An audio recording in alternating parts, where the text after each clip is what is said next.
guys come take a seat at the tables. There's materials in front of you, just don't touch them yet. Oops, I'm sorry. Hold on, let me get my timer. It's the school bell. We're on time. It's all done. You're all done. Wow, what a quick class. Let me reset. I'm sorry about that.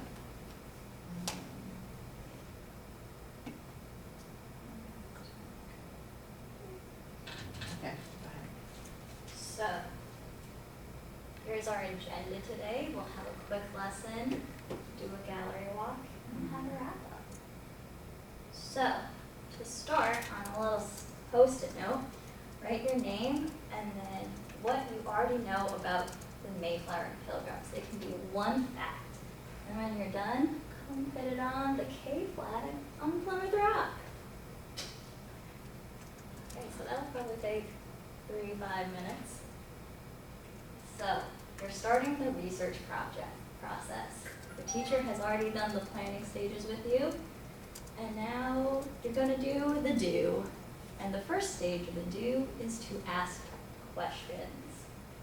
But you may say, how do I create a great research question?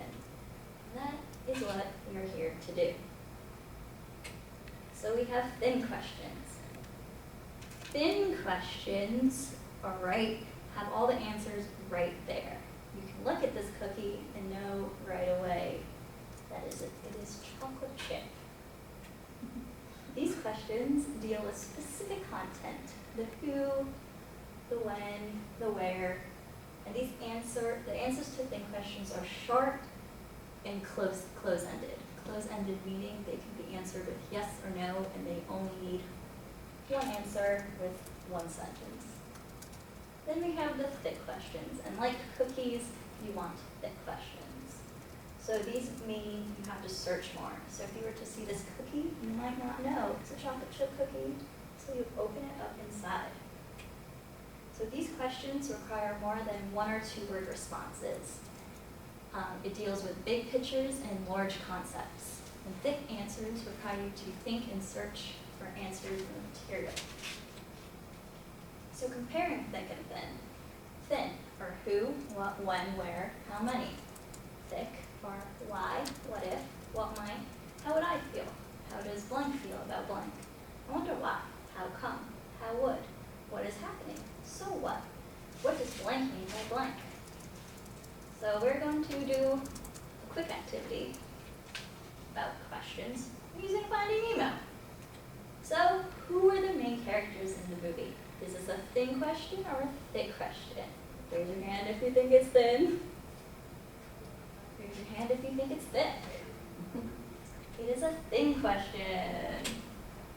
Why was Nemo's dad so nervous all the time? Is this a thick question or a thin question? Raise your hand if it's thick. Raise your hand if it's thin. It's thick. Why do sharks have so many layers of teeth? Is this a thin question or a thick question? Raise your hand if it's thick. Raise your hand if it's thin. It's thick, unless it's thin. I'm probably wrong about that. I think there's a scientific reason why they have layers of teeth, so we could look it up. Oh. What animal is Mr. Ray? That's a thin question. So, now that we know the difference between the two, we are going to break off into groups and fill out a KWS chart.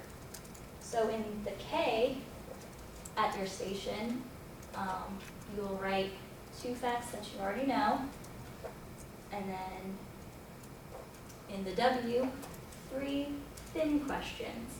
And then in the S, the sources, write down what you're looking at. So is it a book? Is it a map? And we have 4 stations. We have the Mayflower, which has a book and a map.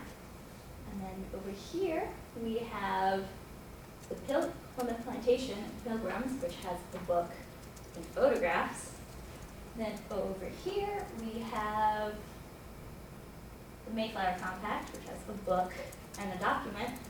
And then over over here, we have the Native Americans, which has a book and some photographs. So it should take 20 minutes, each station 5 minutes. They're broken up into groups that I made for them. Then comes time, just gonna go into this. Then we're going to turn, as our exit ticket, we are going to turn 3 of our thin questions into thick questions and put them on our Post-it note. Put them on the W, and then line up and get a cookie from me, which I have right now. So you guys are getting cookies. And then next class, we will be looking at our sources and taking notes, so bring your notebook.